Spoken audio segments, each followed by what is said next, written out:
से लोग इस बात को लेके पेन में होते हैं कि उन्होंने मुझे छोड़ क्यों दिया। बहुत से नहीं, लगभग सभी।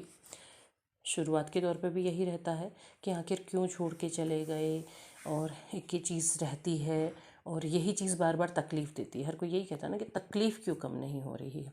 तो ये एक बहुत बड़ा पॉइंट मैं आपके सामने लेकर के आ रही हूँ। वीडियो में अंत तक बने रहिएगा, आपको बहुत सारी जानकारियाँ मिलेंगी। तो बढ़ते हैं वीडियो की तरफ। हेलो दोस्तों, welcome to my YouTube channel अध्यात्म और विज्ञान।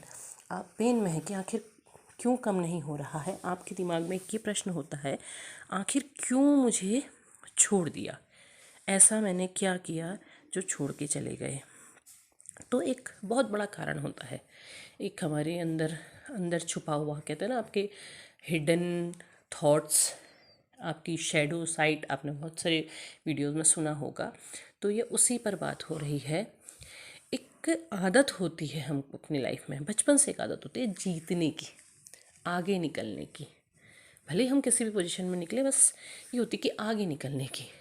और उसमें एक आदत ये होती है कि हम अपने आप को बहुत बेहतर समझते हैं। हम बेहतर हैं, हम अपनी लाइफ में बहुत अच्छा कर रहे हैं, हम बेहतर हैं, हम सबसे अच्छे हैं। हम जब कोई व्यक्ति छोड़ के चले जाता है तो हम ये सोचते हैं कि उसके लिए छोड़ दिया, उससे तो हम बहुत बेहतर थे। ऐसा क्या? भले ही आप बहुत अच्छे से स्वीकार न करें, लेकिन कहीं ना कहीं एक थॉट आता है कि इतने बुरे तो नहीं थे, ऐसा क्या था जो हमें छोड़ दिया, या ऐसा क्या था कि छोड़ के चले गए। तो हम अपने आप को हमेशा सबसे बेहतर आंकते हैं, और उस बेहतर आंकने के चक्कर में हम ये चाहते हैं कि बस हम जीते, कि आखिर हमें छोड़ कैसे दिया। वो एक जिद, एक अहंकार, एक इस तरीके की भावना रहती है कि नहीं, हम बेहतर थे, हम दूसरे से बेहतर थे। हर कोई बेहतर होता है, कोई कम नहीं होता है। मैं आपसे हर बार कहती हूँ कि हमें संकेत कहीं से भी मिल जाते हैं, कहीं से भी ईश्वर सिखाने का प्रयास करते हैं, कहीं से भी सिखा लेते हैं। तो वो चीज़ें हमको कहाँ बहुत छोटी छोटी चीज़ों से मिल जाती है। जैसे ये कोई प्रचार नहीं है, अभी एक मूवी आई आमिर खान की जिसमें वो मंदबुद्धि लोगों को कुछ सिखा रहे हैं, और अंत में वो उन्हें सिखा जाते हैं। वो उनको ये लगता है कि ये तो कुछ भी नहीं है, इसमें क्या है। ऐसे ही हम में भी लगता है कि सामने वाला ये नहीं, ये तो कुछ भी नहीं है, हम तो इतने बेहतर थे और हम उसके लिए हमें छोड़ दिया। वो भी अपने आप में बहुत बेहतर है, उसके अंदर भी बेहतरी है, और उसी चीज़ को हम नहीं देख पाते हैं। हम अपने आप को उससे बेहतर आंकते हैं, और यही हमको ये चीज़ तकलीफ़ देती है, अहंकार की चोट। अब ईश्वर के पथ पर जब हैं तो उस अहंकार को ईश्वर ज़रूर तोड़ेगा। आपको अगर उन्होंने चुना है, आपको चुने हुए मार्ग पर अगर उन्होंने लाए हैं, तो वो अहंकार तो उनको तोड़ना ही होगा। और जब तक वो पूरी तरह टूटेगा नहीं, वो तोड़ते रहेंगे। आप ये सोचते रहेंगे कि वो हमें छोड़ के चले गए, हमें ऐसा कर दिया, वैसा कर दिया, लेकिन वो आपको तब तक तोड़ते रहेंगे जब तक आप अपने अंदर के उस अहंकार को समाप्त नहीं करेंगे। आप सर्वगुण संपन्न नहीं हो सकते हैं, सब कुछ किसी एक के पास नहीं हो सकता है। हर किसी में कुछ ना कुछ कमी होती है, हर किसी में कुछ ना कुछ बेहतर होता है।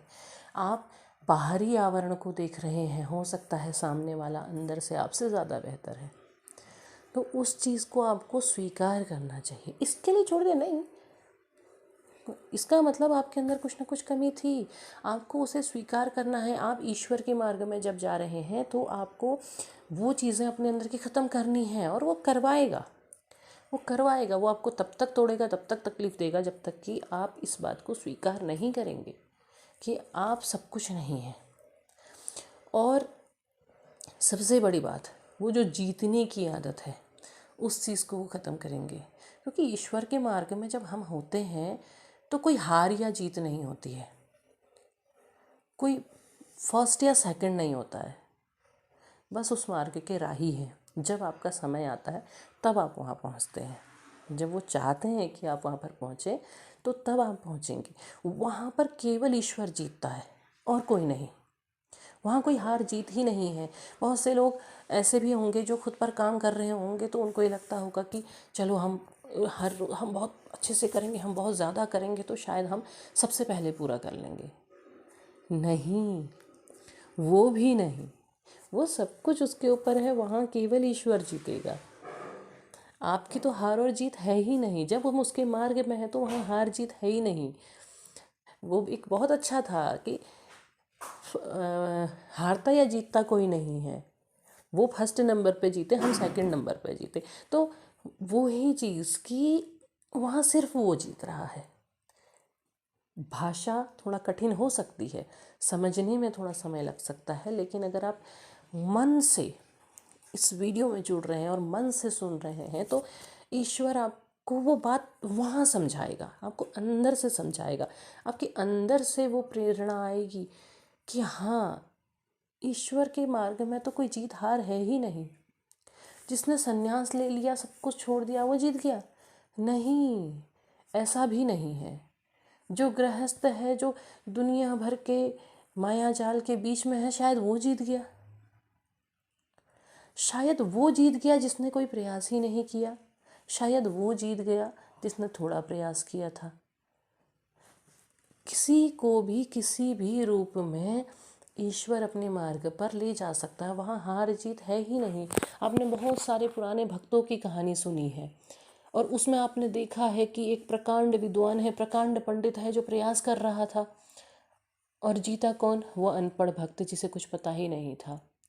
राधा अनपढ़ थी, उद्धव महाज्ञानी थे।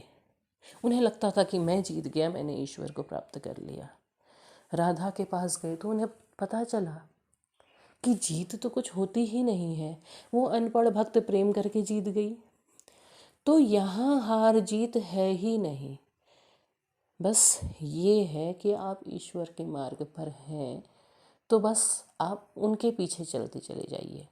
वो जैसे आपको ले जा रहे हैं वापस से वही बात समर्पण कर दीजिए। समर्पित होकर के भगवान आप जैसे ले जा रहे हैं ले जाइए। हम आपके मार्ग पर हैं और उनके पीछे बस चलते जाइए। उनको धन्यवाद कहिए, उनको प्रणाम कहिए, वो अपने आप सही मार्ग पर ले जाएंगे। तो उम्मीद है आपको वीडियो पसंद आया होगा। पसंद आया हो लाइक शेयर सब्सक्राइब करें, कमेंट बॉक्स में अपने विचार ज़रूर साझा करें। तब तक के लिए धन्यवाद।